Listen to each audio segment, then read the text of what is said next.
So, what would actually happen to your body if you actually gave up sugar for 2 short weeks? And I know a lot of people will tell you that the trend for eating sugar is a lot less than it was before. And so, how can that account for all of our health problems? Well, you're about to find out. But let's first dive into the benefits of what would happen after just 2 weeks of not eating sugar. The first thing you would notice is your face would be less round, okay, less puffy. I used to have kind of a puffy, roundish face. Now, it's not a full blown moon face, but it was definitely rounder and it wasn't as thin as it is now. So the shape of your face will change because you're going to have less fat in your face. Number two, you're going to notice less puffy eyelids. You can always identify how much sugar someone's consuming by looking at how puffy their eyelids are. In fact, I had puffy eyelids for many years. I didn't know what it was. But after I get rid of the sugar, that puffiness went away. Number three, your midsection, your belly fat will reduce. Too much sugar converts to excess liver fat, which then spills over into your gut, the fat around the organs, giving you belly fat. So belly fat is a really good indication that you're eating too many carbs. Number four, your cravings for carbs will go down to zero. You just will not want carbs anymore. But even a little bit of sugar here and there will keep that craving persisting to the point where it's going to be really hard to give it up. This next one, number five, your hunger is going to go way down. You're not going to be hungry all the time. You're going to feel satisfied, which is going to be huge if you want to stick to any type of plan. It's torturous to crave things and be hungry all the time when you're trying to lose weight. So sugar increases insulin, and insulin makes you hungry. The next one is your mood is going to greatly improve. If you were depressed before, if you had anxiety before, you're probably going to be a lot calmer. You're going to feel more up.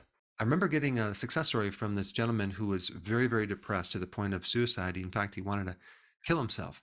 So he locked himself in his room and he stopped eating everything. So he was doing a fast. And of course, when you're fasting, you're not eating any sugar and your body's in the ketosis.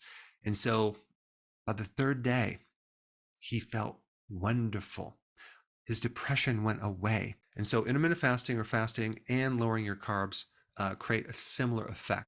Number seven, your attention will be much, much better. I remember when I was on a high carb diet, boy, did I have brain fog. I had no idea that it was coming from all this sugar. I didn't make the connection until one day I decided to give up the sugar. And it was like someone took this brain fog helmet off of my head and I finally actually can think. Number eight, your fluid retention will go away. I used to have it.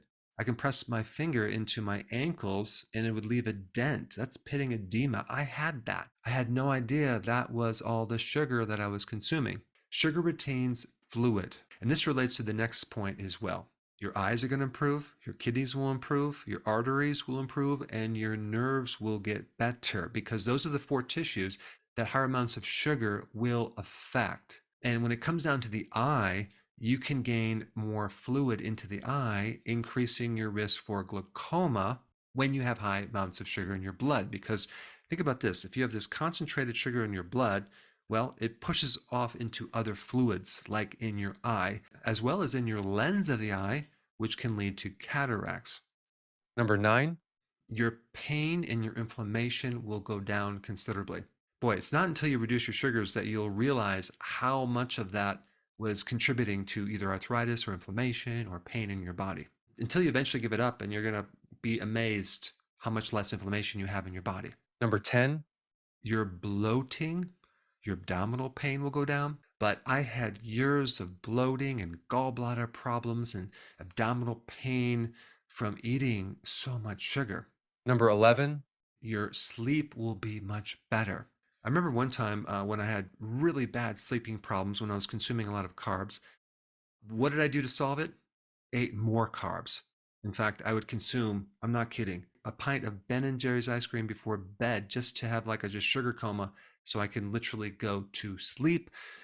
Little did I know that made things worse. I started having restless leg syndrome, wake up in the middle of the night. I'd have to go run to get this energy out because I had all this energy. That was lactic acid coming from the buildup of all the sugar that was not being burned properly in my mitochondria, the energy factories in my cell. Number 12, you're going to feel really calm. Your adrenal stress that you might have will be much better. And if you have kids, you're going to notice that their demeanor is going to be better. They're going to be able to sit for longer periods of time. I mean, think about how many kids are just wired on sugar. They're so restless. And one of the reasons is because all this sugar depletes you of B1, which will give you the symptom of nervous tension. If you want to see a really dramatic effect, if someone has nervous tension or is just built up of stress, just give them some B1 and watch within 3 minutes, they're just going to feel nice and calm. Number 13. You're going to notice your skin is going to be much, much better. Not just improving acne, but also dry skin, excessive oily skin. The overall color and tone of your skin is going to be much healthier. So those are some of the benefits. But check this out. I don't know if you've ever heard this before. There is something in the majority of the population's diet that is creating a sugar-like effect. It's something that's not sugar, but it acts like sugar. But it not just acts like sugar, it acts worse than sugar. And we're talking about refined starches in certain food products, if you want to call it that. They're basically classified under ultra processed foods, aka junk foods. Let's take a look at, used to be my favorite, right? So if we look at the ingredients, this has dried potatoes, vegetable oil, okay, it could be cottonseed, corn, or soy, or sunflower. And then it has corn flour, okay, corn starch, rice flour, maltodextrin. So all of those are refined starches. So in other words, maltodextrin, modified cornstarch, modified food starch, dextrin, basically are not sugars, but they have a huge effect on your blood sugars. Maltodextrin has an effect on the glycemic index between 110 and 136. I mean, glucose is 100, table sugar is 65. So you can see it's like way worse than sugar, but it's not really a sugar. If we take a look at the total carbohydrates, it's 16 grams. The total sugars, zero, zero sugars. So you might be saying, wow, that's great. It's no sugars, it's just carbohydrate. But this is going to turn into sugar so fast and raise your blood sugars. So this 16 grams really is 4 teaspoons of sugar.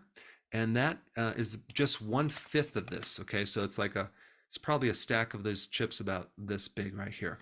Has 4 teaspoons of sugar. You can imagine if you consume the whole thing, which I used to do without any hesitation, that you're dumping a lot of sugar into your body, but it's not listed as sugar. So when I talk about getting rid of these sugars for 2 weeks, I'm talking about also the starches. But I want to show you one last thing, okay? It's with this cereal right here. It used to be one of my favorites, right? Fruity Pebbles, okay? And I want to show you how much sugar that's in here. First, starting with the actual sugar itself, okay? The sugar that's labeled there. 1 cup of Fruity Pebbles. Okay, that's about 4.5. But if we add the starches that turn into sugar, because they're really sugars in reality, because they create a much more damaging effect, we have to add 4 more teaspoons, okay? Actually, 5 more teaspoons. So that gives us a total of 9 teaspoons per cup. All right, so you can see that this is a lot of sugar for 1 cup, right? Who consumes just 1 cup? An average child or adult is going to consume probably 4 cups per breakfast, right? So now we're talking about 36 teaspoons. So let's go ahead and add that. Okay, I'm not even at 36. I think you get the point. That's a lot of sugar for your breakfast. I found this one right here. It's called the Granola Bakery Keto Granola Cinnamon Pecan. Now, check out the ingredients of this: pecans, almonds, dried coconut, sunflower seeds, pumpkin seeds, chicory root fiber, erythritol, coconut cream, coconut oil, cinnamon, monk fruit juice concentrate. That's not a lot of sugar, by the way. Vanilla extract and sea salt. This is like 1 gram of sugar. now it does have 8 grams of carbs, but it has 5 grams of fiber. So if you deduct that, that is a 3 gram net carb. With 1 gram of sugar. And this is not ultra processed food, so it's not going to turn into sugar really fast. We're talking like 1 gram of sugar.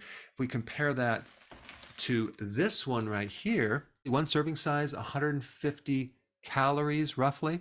This is like 36 grams of stuff that turns into sugar. This is 1 gram. So let's see, 36 to 1. Let's see which one I'm going to pick here.